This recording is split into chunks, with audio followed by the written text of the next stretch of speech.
Honestly,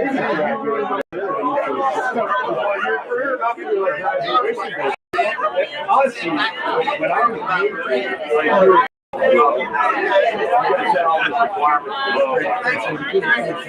I think you were the branch officer at the time, and I was like, oh, I'm not. So we got the all right, we're about 2 minutes out. If you can find your seats, please. I know what you do, man. You guys have to requirements. They would just show up and speak. Junior in their career like I was. It's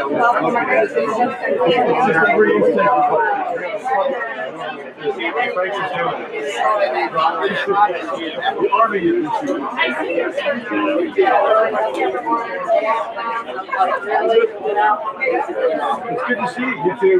We're going to try and get together something. I don't know your level of knowledge in the district.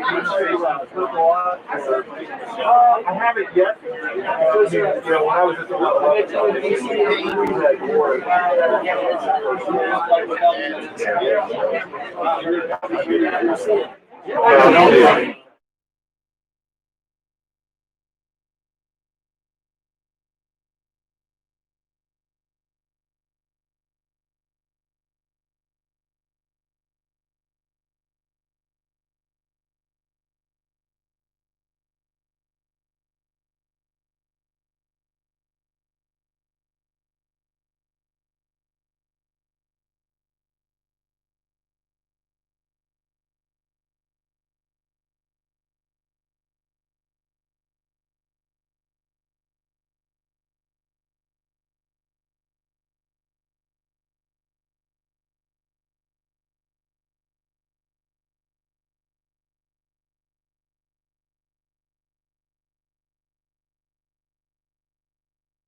It's kind of fun at first, and then like you know the place took over now. Oh yeah. Challenge with COVID budget impact.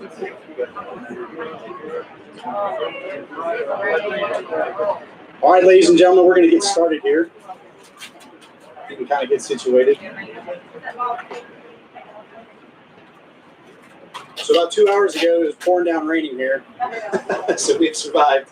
And it looks, and I won't say the R word, but it looks like we're going to be okay throughout the ceremony. So, hey, as I said before, we got some bathrooms in the back there if you need them at all, or if you need to, if your mask is giving you problems or social distancing or something like that, you can go in the back on the picnic tables or something like that.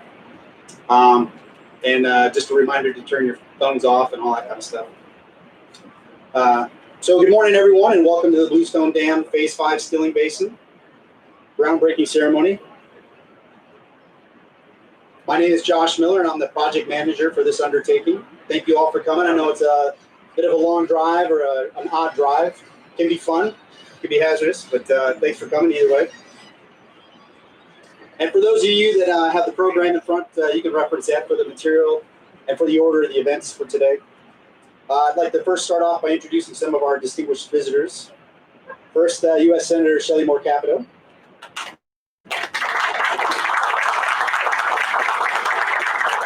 And then with her today is Mary Elizabeth Eckerson, her state director. I didn't see where did Todd Gunter come today? Or? Oh, yeah. Okay. Todd's in the back. Okay. Her field representative. And then U.S. Congresswoman Carol Miller, representative for West Virginia's 3rd Congressional District. Mara Boggs, the state director for U.S. Senator Joe Manchin. And her biggest fan, her husband, Kenneth Boggs, the civilian aide to the Secretary of the U.S. Army for the state of West Virginia. The next is Mr. Mike Hall, the Chief of Staff for Governor Jim Justice, is here today. And then from our backyard here, the city of Hinton, West Virginia, we have Mayor Jack Scott. And we have the The city manager, Chris Meadows, and his wife, Melissa, are here today.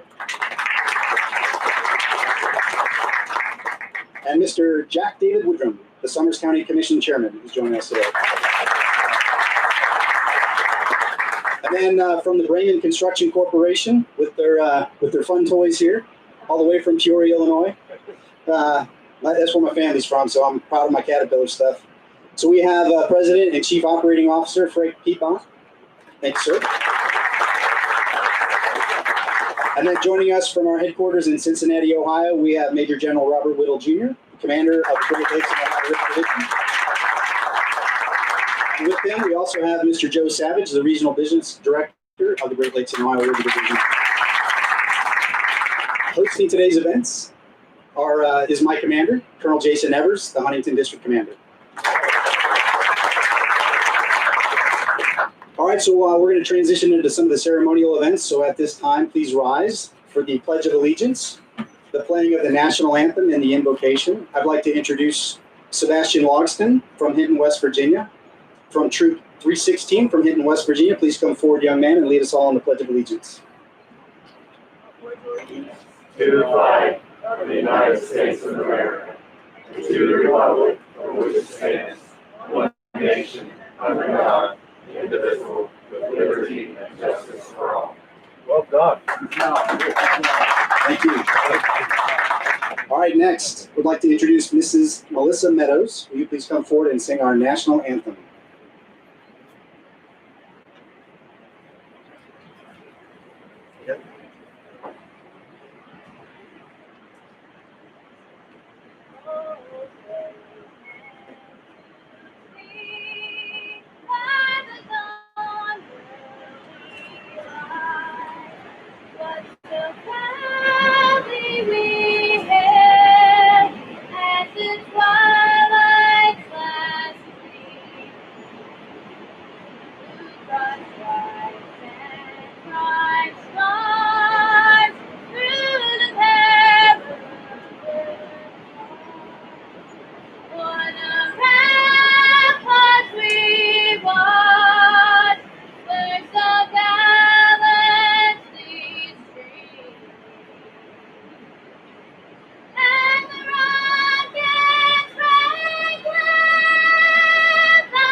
All right, next I'd like to bring up Mr. Rob Reed to give our invocation. Here you are, Rob. Sorry about that. Please join with me in prayer. Heavenly Father, we come to you today with a thankful heart. Lord, thank you for this day that you have made and for being so good to us, Father. Lord, as you know, our nation is facing a pandemic right now, Lord. We ask that you bring thy healing swiftly, Father God. We ask that you bless those in attendance here today, dear Lord, in the Phase 5 construction project here at Bluestone. And all that we do, Lord, we give you praise and glory. In Jesus' name, amen. Amen. Thanks, Rob. Yeah, don't bring the mic. You can please be seated. Don't bring the mic too close to the speakers there. All right, so I recently took over the reins of project manager from a very talented Dustin Sawyers, if you know him. He couldn't be here today, and I wanted to just publicly acknowledge him and thank him for some of his mentorship in the past months. He's really been an incredible asset. He was the recently nominated, awarded, presented with PM of the Year, or Cost Engineer of the Year. So it's great to have him on our team, and he's been helping me a lot, and I really want to say thanks to him. And then another name that a lot of you may know also is Aaron Smith, little taller. And he's been the project manager many years before Dustin and I came on board. And again, he's been a huge, tremendous help in guiding and mentoring me and just answering all my obscure questions and random questions while I kind of absorb the magnitude of this project. There's a lot you see here at Bluestone Dam. There's a lot you don't underneath and inside and out and how it was built and the things it was built with and the techniques they use and all that stuff. And Aaron's just been a huge library of that knowledge. And then lastly, I'd like to thank Nancy Mcintosh. Where is she? All right. Thank you, Nancy. She was one that was able to make it today, and I really appreciate her coming out today. And again, just thank you for helping me out for these past 6 months and onboarding me. Usually it only takes a couple weeks to onboard somebody, but I don't know if it's me or the dam, maybe both. But it's been I'm starting to finally get my feet underneath me about this project and everything. So thanks again, Nancy. Appreciate it.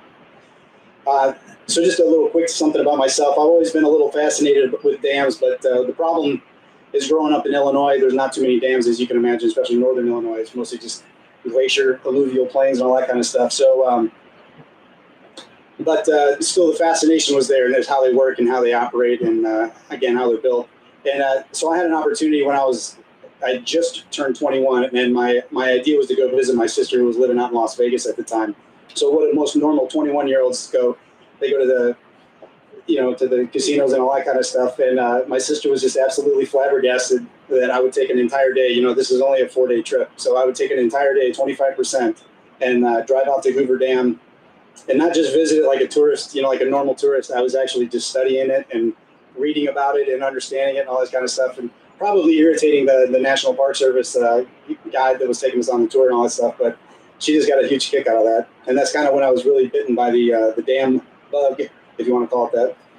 But as most people, I was really overwhelmed by the size of the dam, and but kind of equally overwhelmed by how it was built and the people, and how they were able to just take a desert town and turn it into a city overnight, and then build this massive Coffer Dam, and that's always kind of stuck with me. So here I am, many years later, and I find myself overwhelmed again by a dam, and how it was built, and the people doing that are building it with the aid of some outstanding technology. And what lies before you is really, truly an incredible structure that operates every day. I mean, you can hear it now without failing. And our mission, my pledge, is to continue that while we're methodically improving its strength characteristics, enhancing its storage capacity, and allowing it to pass. It's really a mind-boggling amount of water, but 4 times the amount of water if you've ever been to Niagara Falls. 4 times the amount of Niagara Falls is a lot of water. And that's what Bluestone is going to be capable of here. So with that said, I'd like to start off introducing some of our speakers. So our first speaker today is one of my big mentors in the past couple of years of my career. And he's been a huge part in kind of coaching me into project management and identifying my talents and strengths, and along with Mr. Savage too, and kind of coaching me and getting me into the project management lane. You really think you want to go one way in your life and your career, and I appreciate both of you for kind of steering me into the project management world. There's never a dull day in project management, let me tell you. So it's very rewarding to be here as a project manager, and I thank both of you for that today. And so with that, with that, Colonel Jason Evers, the commander of Huntington District.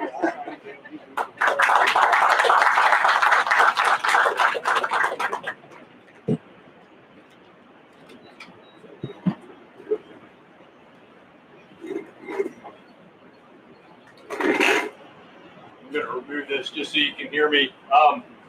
So thanks for your kind words, Josh. For those of you who don't know, Josh recently left the United States Army as an engineer officer. He was actually the deputy for the district, and his talent was such that the project management community wanted to keep him on, so they hired him back to become the PM for this project. So he's got all the skills, has built worldwide projects for the Special Operations Forces, so it's great to have him kind of leading this project now. He's got all the right skill set. So I want to say good morning to our distinguished guest, Senator Capito, Congresswoman Miller, Mayor Scott. So we appreciate you attending as well, distinguished ladies and gentlemen. So I'm Colonel Jason Evers. I command the Huntington District. And Josh politely said that I have the honor of hosting this ceremony, which basically means that I said, hey, let's have a ceremony to celebrate the award of Bluestone Phase 5. And then a whole bunch of great people made that happen. So there was a project team that kind of came together to kind of do the ceremony today. So if you don't mind, let's give them a brief round of applause to include the scouts and the beautiful national anthem.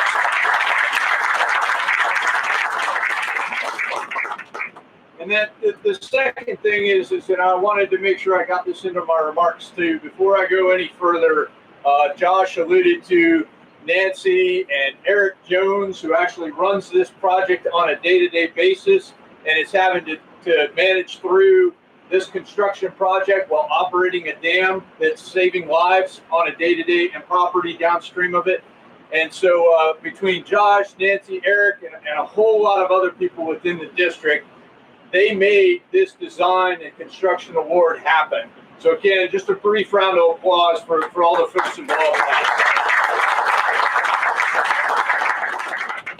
So it's an exciting day. We did the award months ago, but actually today is the celebration of the award of, God willing, the final phase of a major investment in the Bluestone Dam project.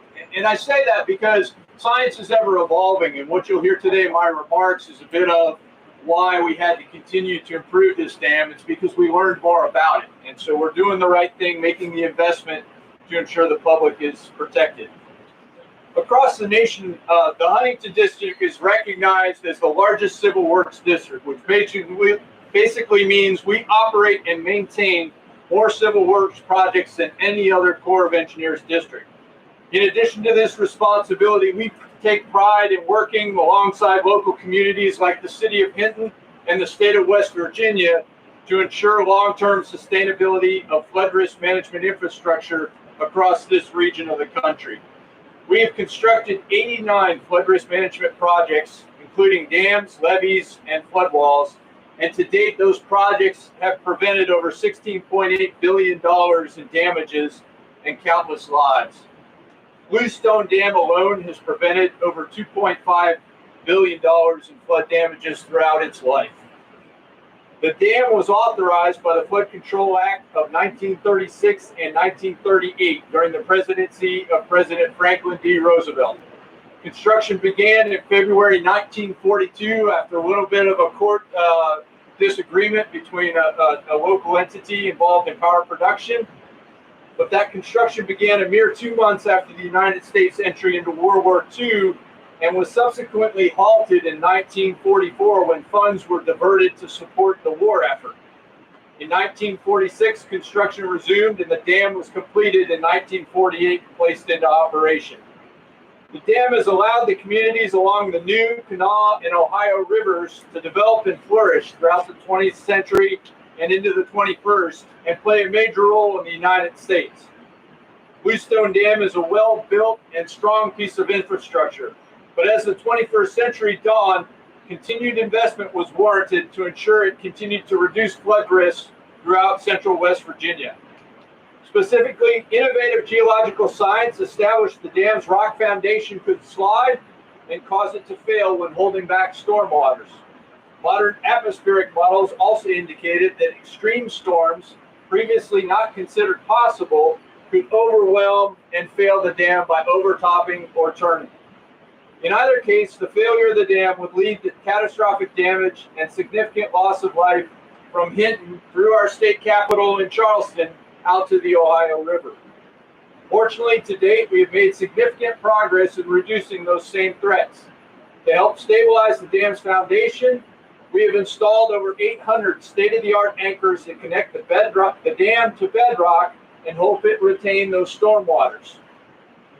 To be able to pass those extreme storms without failing, we've enhanced the dam by building an additional spillway called the penstocks, which you'll see in kind of the newer concrete out there, which were originally intended for a hydroelectric system to create, but this increases the amount of water that the dam can pass. Even with these improvements, we're still concerned about our primary spillway where we discharge water every day. It must be improved in order to pass the type of storm waters we now understand could occur without the dam failing. Fortunately, we're celebrating that last phase of work where we've awarded the contract that will address that issue. If we were to somehow do this in the dry without any water present at all, this would be a very challenging job. But this construction is actually going to take place while Eric Jones and his team continue to operate that dam to reduce flood damage or flood risk downstream. So as a result, we had to construct a couple of features to divert flows in order to keep the dam in operation and the new river flowing. One feature was built last year by the same firm that's celebrating today's groundbreaking as well, in the Coffer Dam that you see out there that separates the stilling basin. The Coffer Dam will allow the construction crew to work on the dry side by dividing the stilling basin in half, with the other side remaining wet and allowing to pass flows. When that side is done, we'll close the valves on the wet side and continue work on the dry side and proceed with that construction project. The other feature work, called a flow diverter, is currently under construction, and it will utilize the previously built penstocks. The flow diverter will serve to supplement the existing stilling basin and also balance the new river to maintain important fish habitat and shoreline downstream. The following numbers will tell you a little portion of the magnitude of this project. We're going to install 90,000 cubic yards of reinforced concrete, including state-of-the-art baffles, which armor the dam against flows and dissipate energy that are nearly 4 times the amount of water going over Niagara Falls, as Josh already alluded to. Within this concrete, there'll be 1,150 new anchors and 1.2 miles worth of drains that are meant to keep the dam in equilibrium while it passes the amount of water. Finally, as a part of this work, we will excavate over 126,000 cubic yards of rock and use it to help restore this recreational park for the public benefit for years to come. We're working in strong partnership with local, state, and federal partners and friends that are all here represented today, in addition with Brandman Construction Corporation, to help us finish this massive project so downstream communities can continue to thrive and prosper. It's a real pleasure for me today to have that honor to kind of celebrate this event with you. We appreciate your time and attendance, and we want to thank you for taking the time out to do this. And I would like to turn it over now to my boss, our regional commander for the Corps of Engineers out of Cincinnati, Major General Robert Whittle.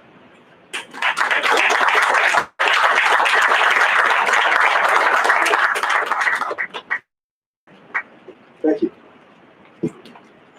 I like the COVID compliant mic work. Very nice. All right, excellent. So the reason I asked to be a speaker today is it would give me a chance to take my mask off, and so I'm glad I have the opportunity to do that. So distinguished guests, it's wonderful to have each and every one of you here today. As Jason just alluded to, this really takes local, state, and federal cooperation to make anything happen at all. And whenever a project like this moves forward, it just means that there's a bunch of people who are aligned that are trying to do the best thing for America. And during these times, it's always a wonderful thing to see, and that's really what we're celebrating today.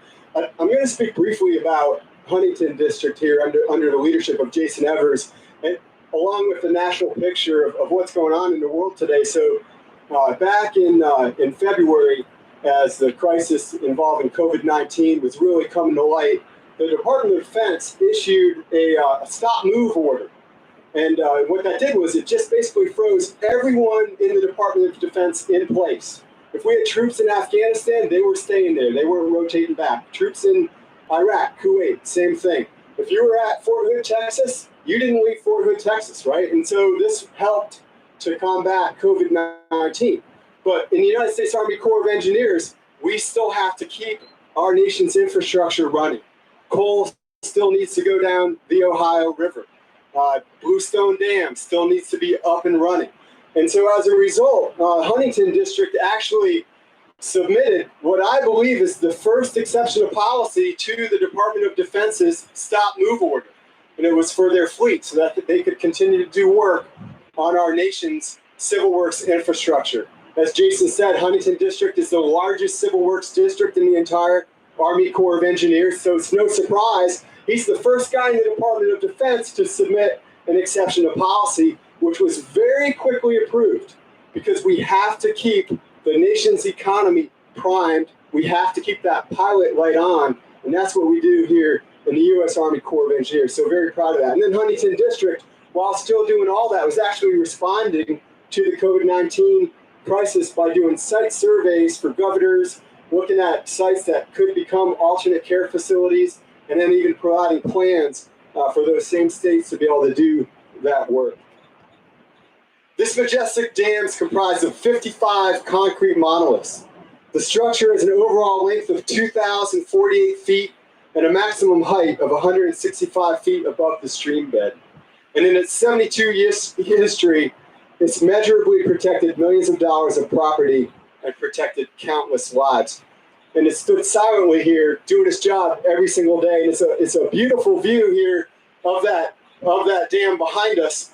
But I also noticed we've got a couple great pieces of Brandman construction equipment here as well on display. And the fact is that you're going to be our next speaker, sir. And the truth is our contractors are the great strength of the U.S. Army Corps of Engineers, and we truly value our partnership. That's what it is we work together to ensure the life and safety of this community. And with that, I would just like to end by, again, going to my first point, which is it's amazing what we can do when local and state and federal authorities all align to do the right thing for this nation, and we're incredibly proud to be a part of that. So thank you.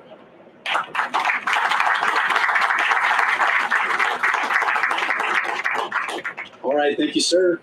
And as General Little said, our next speaker will be Mr. Frank Pietmont, the President and Chief Operating Officer of Brandman Construction Corporation, coming to us from Saxonburg, Pennsylvania.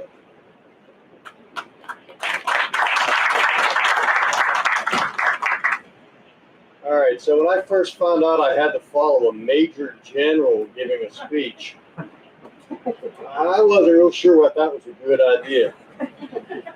So what do you do in this day and age when you're really not sure? You Google it, right? So I Googled following a major general at a groundbreaking. And the first thing that came up was, don't. So I hit next. Next thing that came up was 3 words: keep it brief. Now that I can do. Right? So when we were first thinking about this project, probably 70 years ago, when our founder George Brandman left military service and hired 2 guys, bought some equipment, and started building culverts and bridges in the greater Pittsburgh area.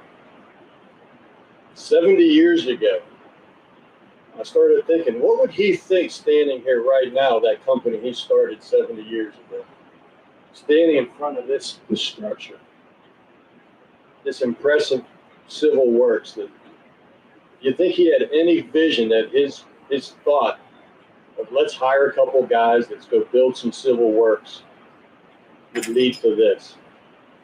I doubt it. But one of the things that George Brandman always was proud of his people and proud of his work. And that's a tradition of Brandman we really fight hard to maintain. We are so excited to work on this project. We've been looking at this project for probably 10 years now. We hear rumors, we're excited. We start looking at the presentations to the community about it's coming, it's coming. We built a couple projects getting ready for it.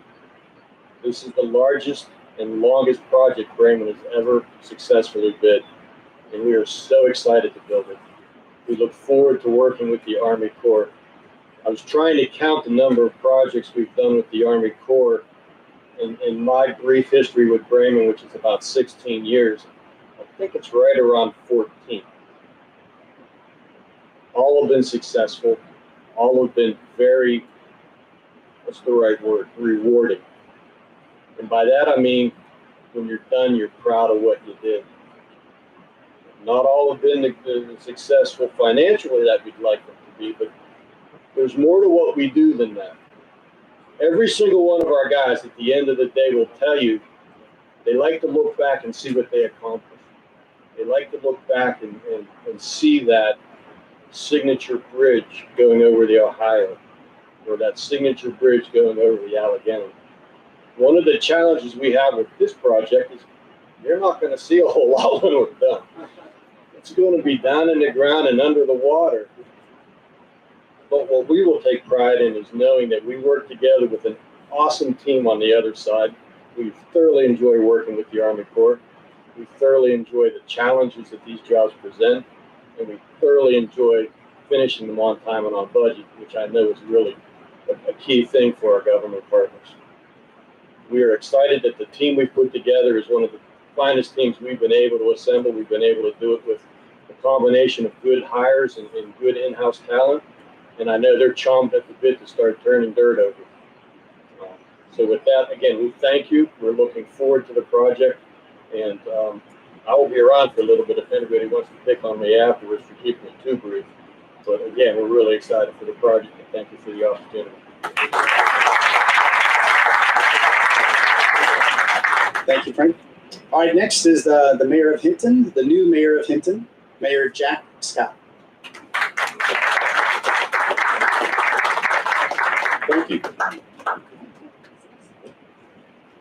Okay, how many of you are about ready to spit in your face mask? I was about 5 minutes ago, so if you need to take a deep breath, by all means, go ahead and do so. I'm excited to be here for such an important event, and I thank you for allowing me to be a part of today's program. I'm also humbled to be among such a large contingent of distinguished public servants. I guess I'd be singing to the choir if I talked about the importance of this project for its safety benefits. But please know I do understand the purpose for the project is safety, and that the protection the dam has given us and will give us in the community, our community and downstream, is extremely important. I will say, though, having grown up here and having raised my family here, I can conservatively say I've spent 40 of the last 58 years of my life either playing baseball, basketball, tennis, or coaching youth football or Little League baseball in this park and on these fields. I fished the Baffles, the Glory Hole, the new area that was just completed my entire life. Our family for years have camped on the Eastern Shore at Lake Bluestone, and even today we maintain a pontoon boat at the marina so we can enjoy Summers County's greatest asset. You see, for me and my family, most of our community, this lake and park have been a big part of our lives. It would be untrue to say the work here hasn't affected our lives during this last decade, but it would also be untrue to say our community hasn't benefited greatly as well. Not just from the safety the dam now provides, but financially as well. From the taxes generated to the jobs created, this project has absolutely benefited this community. I want to personally thank the Corps of Engineers and Brandman Construction for being great partners with us throughout the process and doing their best to minimize the disruption for our community and our residents. I had the pleasure to walk the park with Supervisor Eric James the other day, and I'm ecstatic to hear the future plans for this park. We can hardly wait to see those improvements. I close by asking for your help in further developing our abundant waterways to help us capture all the potential for tourism and economic development that by having 3 rivers and a lake uniquely provide. Again, I'm honored to be here today, and I want to thank you for all your efforts.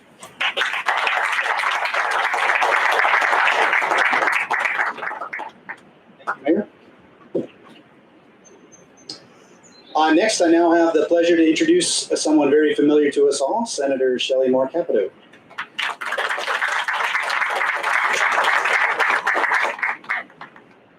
Thank you.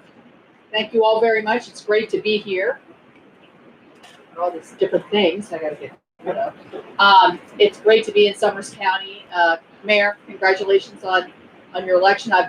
We just talked and I said, you know what, we want to sit down with you, Mayor, and talk about what your plans are for Hinton. He goes, well, I got a lot of plans. And Jack David, thank you as a commissioner.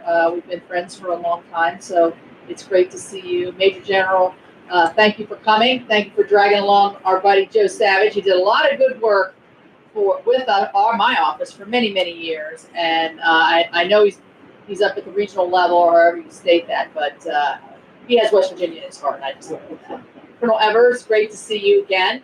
I'll say a lot of things about the Corps, a lot of really good things about the Corps, but for those of you who have ever been to a presentation by the Corps, they love flip charts. I'm just warning you.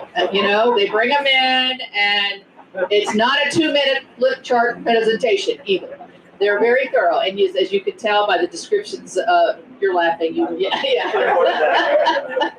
Actually, now they've kind of quit the flip charts a little bit. Now they bring the iPad and flip the charts. But in any event, they are very thorough, and we're really proud of everything that the Corps of Engineers does across the country. But really, it's not just across the country; it's around the globe.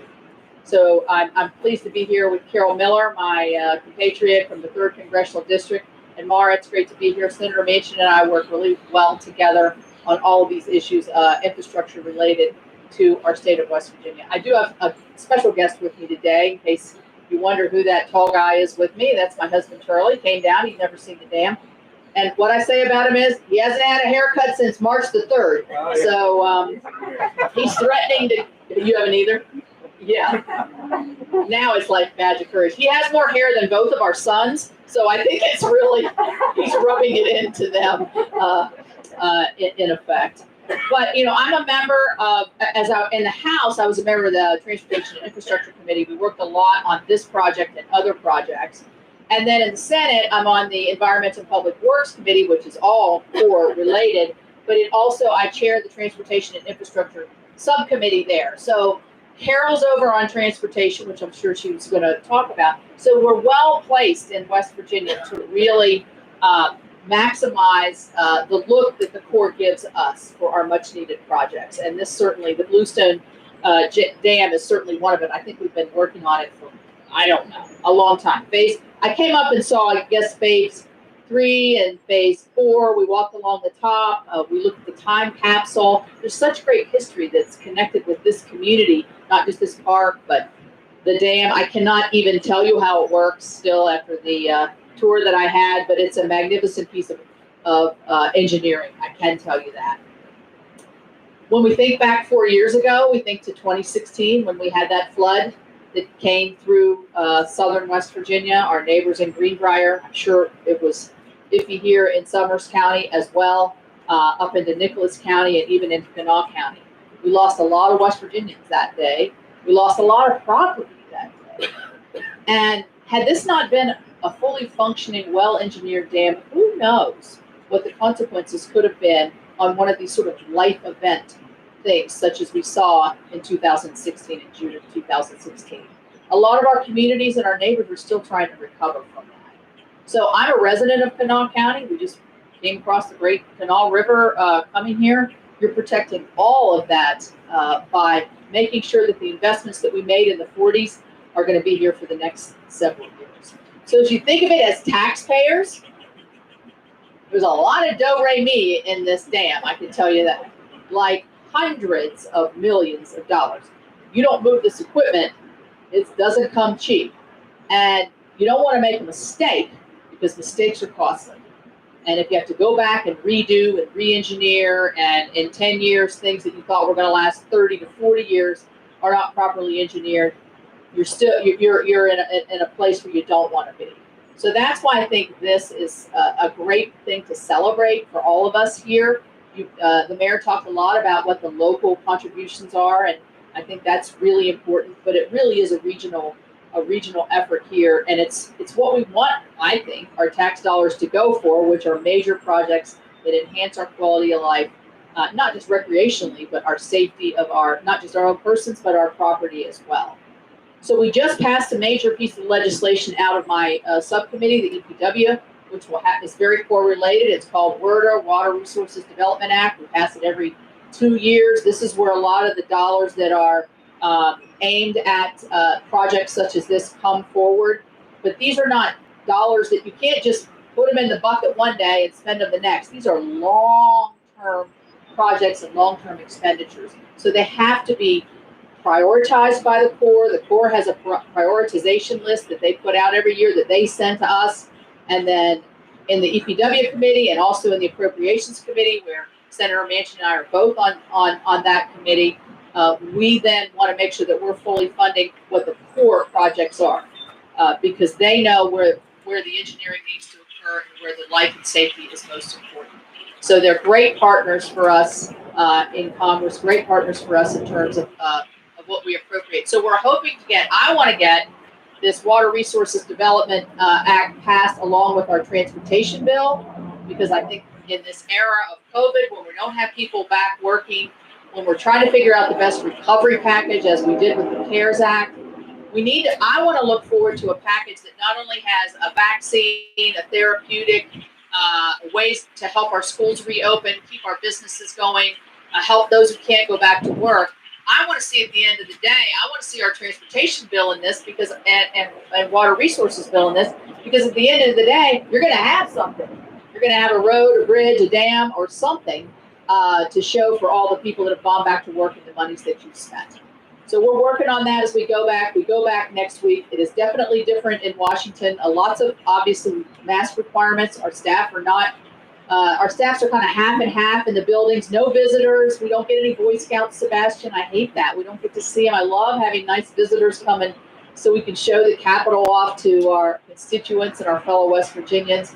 So we're just going to have to take a pass this year, I think. But I think the best thing we can do is support projects such as this. This is a big employer, not just for your company, but also I'm sure there's a multiplier, 3, 4, 5 jobs from your company into the community, and we want to be supportive of that as well. So thank you for letting me be a part of this. Thanks for letting me come to beautiful Somers County. Always love to visit, and just keep the faith, everybody. I know there's a lot of anxiety and anxiousness, not connected to the dam, but just connected to life in general. When is this going to end? How are we going to reopen? Is it going to be safe to go back to school? You know, we got to pull together here. That's why I think wearing the masks is exceedingly important to protect you and also to protect your family members. And that's probably the most important reason to wear them, as inconvenient as it has. And I've noticed, I was at Target yesterday with my granddaughter. They're actually selling really cute unicorn masks for the kids. So they're making us be able to buy still here in America. But anyway, thank you all very much. I look forward to seeing the end product. But from what I can see right now, it is an engineering marvel and something that we should all be proud of. Thank you.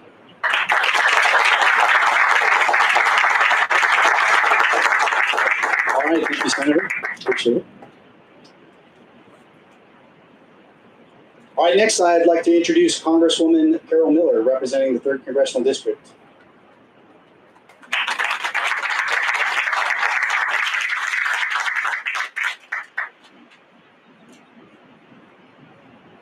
Shelley started out her remarks with thank you. I'm starting my remarks with wow. I've never seen anything like this in my life other than a year ago when I was here for phase 4. But the incredible work that has gone on here today and will continue to go on is just incredible. I spent 12 years in the state legislature, 8 of which were on the infrastructure committee, until the last 4 when I was leadership and I had to leave the infrastructure committee. But I understand West Virginia and how geographically challenged we are as a state. I live in Huntington on the Ohio River. I know where this water goes. And I've experienced through the 46 years that I've lived in Huntington all kinds of different weather patterns and all kinds of different experiences with water. This is so very important, and I'm so excited to be a part of this on the federal level. I worked hard to be put on transportation and infrastructure because we have a lot of work that we need to do in West Virginia, and I wanted to be as involved with it as I could. And working with Shelley and Joe's office is a dream. I mean, we all worked, I sit with David and Alex on the House floor, and our offices all work together to make sure that we can do the best we can for our state and for our country, because it's vital. Right now, I am also working very hard to get on Ways and Means because I want to continue what we have in West Virginia, which is vision. We have to look down the road 5, 10, 20 years and see where we want to be. And representing Southern West Virginia and the challenges that we've gone through over the last 20 years, I feel it's very important to move on to where we can work on trade and foreign investment and money jobs, economic development. I want to reinvigorate, reinvest, redirect, and keep Southern West Virginia. We've got tourism. This will make such a difference in what we have available with Three Rivers right here. I do have prepared remarks, but I've already lost those completely. But I just want you to know how important this is. Thank you all of you from the Corps of Engineers and what you've done. It's incredible, and it's really nice to know that my office is right next door to you, and I live about 2 miles away. And I also want to say, as a mother of 2 sons who live a mile away from me, and my grandchildren, my 6 grandchildren, I want other people in West Virginia to have that same luxury of knowing that their children and grandchildren can live the lifestyle and the beauty of our wonderful state. So thank you. I'm so thrilled to be part of this. I want to go in and under and down and see what all's there. And I hope we all continue working together to have the vision to make our state the best it can be. Thank you. Thank you, Secretary.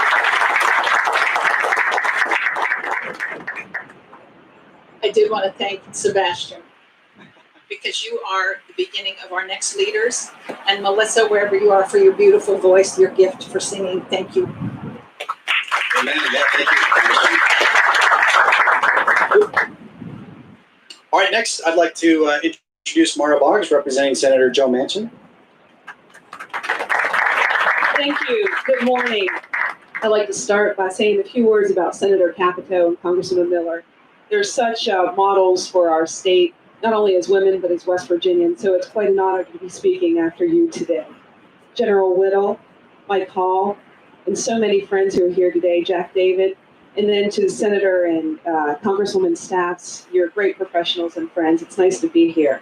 Senator Manchin couldn't be here today, so when we were talking about this yesterday, he said, well, just talk a little bit about what it means to be an engineer in the engineer regiment. So I'm going to take about a minute or 2 of your time, and that's it. But the motto of the engineer regiment is Essayons, which is French, which for let us try. That means they have an attitude of getting it done no matter what it takes. And they usually get it done with not much. They do more with less. I know this because I spent 13 years in the active Army in the engineer regiment. I was mostly on the combat side, so I didn't have digs as good as the civil work side does. But 4 of these men that I know here personally and have met today go back and forth between the combat side and the civil work side, and they do it very well. Joe Savage, he got out of the Army as a captain, but he's risen up through the ranks and done a great job, and he has served in combat. Jason Evers, I did find out though, right as we started this, we may not be invited back again because my husband sent him to Afghanistan once. Iraq. Okay. Oh, that might even be worse. But he served in many combat units and is a civil engineer and goes back and forth between the two. General Whittle, you'll see the first Cavalry Division patch on his right hand, on his right shoulder. That means he's been to combat with the 1st Cav. A historic unit, and he's given so much to our country, so thank you for that. And Josh Miller, who now has the great distinction of keeping this up and running. He served with my husband in the 20th Engineer Brigade, I think probably while I was jumping out of airplanes. Yeah. So when a community leader like Jack David comes to Senator Manchin or to Senator Capito with a problem, they say, let's give it to the Corps, and let's let them try, and they always do. So with that, thank you from Senator Manchin. He'll support you along with Senator Capito along the way, and thank you for giving me time to give remarks on his behalf.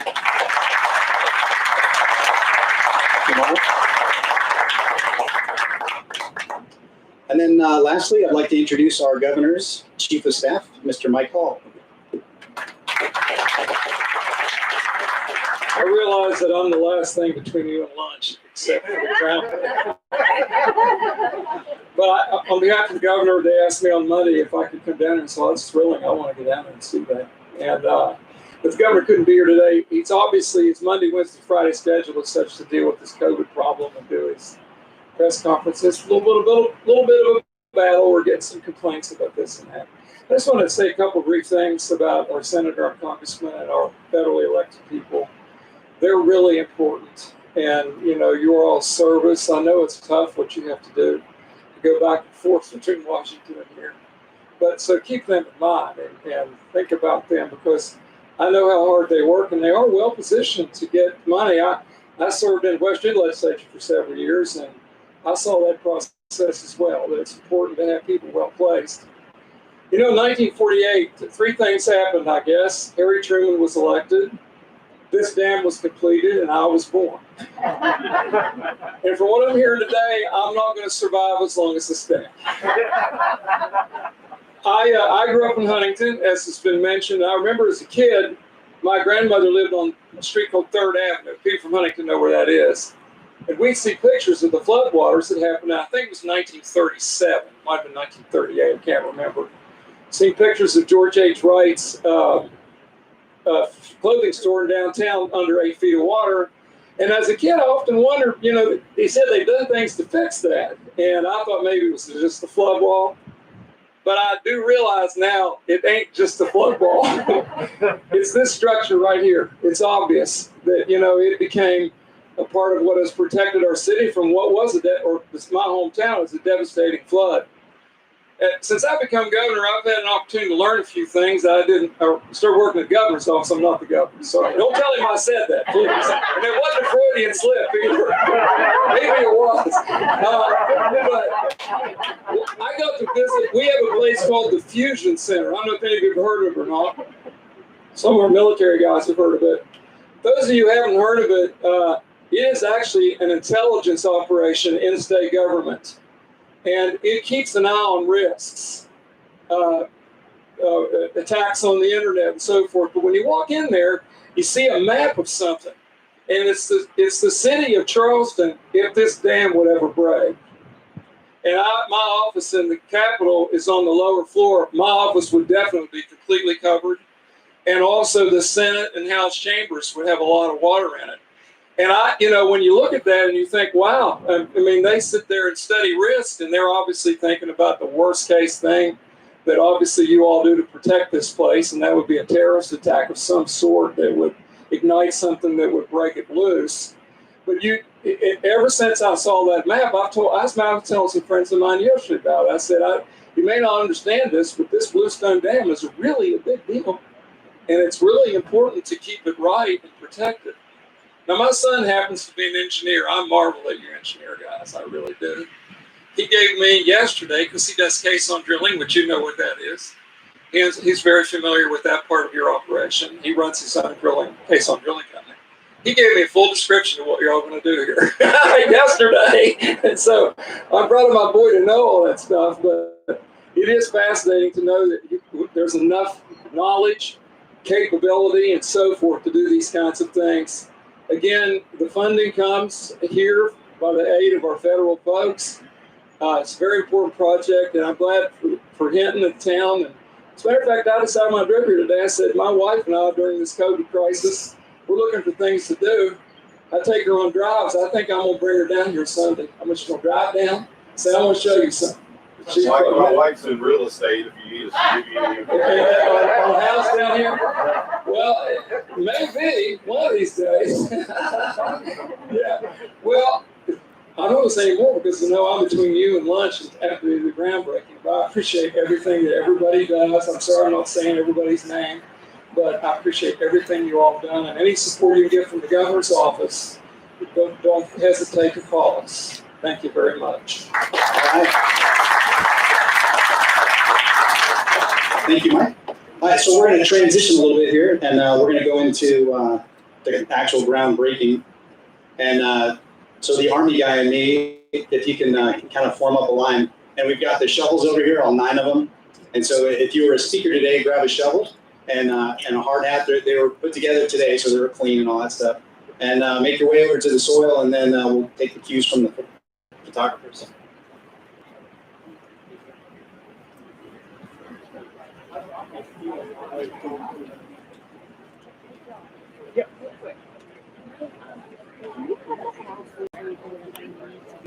You might Is there a password or anything where we can use your webinar that we use? No, I don't think so. Okay, so like when you sign in, you don't have a special password as a host for the webinar. There might be, you're right. Do you have it?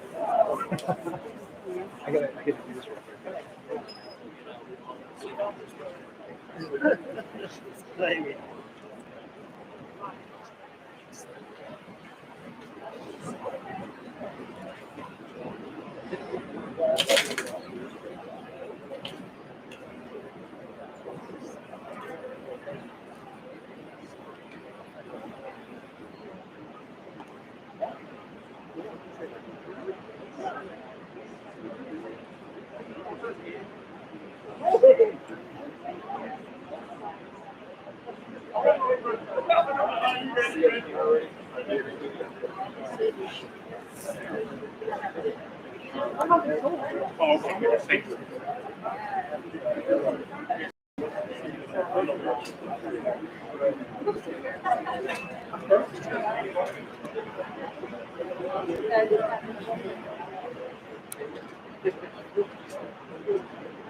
Everybody has a good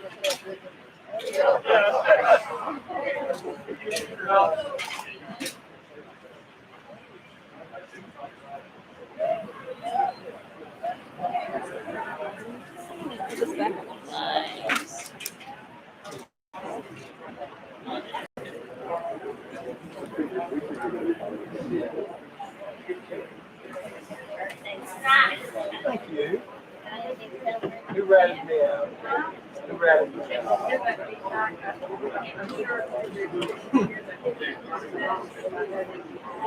No big plans.